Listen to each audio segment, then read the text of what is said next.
maalmahan social media waxaa haysato in la dhahay ilaahay kuma tusee Simuri tiktokiisa waa la jabsaday taasaa raba inaad dadka jaahil bixisid soomaalida horta cunfaan siciro way ka daran tahay aniga tiktokay lama dhacin laygama jabsanin wadnaha ma istaagin ma xanuunsanin waa caafimaad qabaa alxamdulilah rabbil caalamiin baalkayga gaalada ay ugu dhegan hadduu ilaah subxaana qaadirka diidin one week ay dhaheen one week ayaan fahmi waayey isbuuc kadib baa lagu soo daynaya dhan waa baarayna ay dhaheen baaritaankaasaa ku socdo kombyuutarkaas ay haysto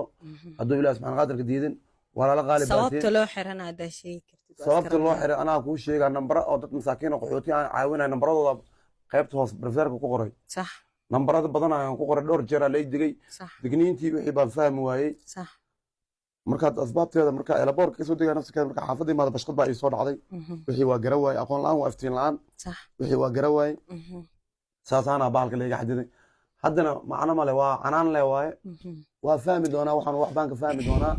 walaalo qaali baa kor ii qaaday haddana walaalihii ma dhimanin muslimiin baa meel walba joogto muslimiintaasaa kor ii qaadi doono horta walaalkeena usoo wada dacayno 1 million account marayo waa dareemi kara qof walbaa dareemi kara xanuunka uu leeyahay hadii la waayo inuu ilaahay usoo dedejiyo ilaahay usoo celiyo aan ugu soo dacayno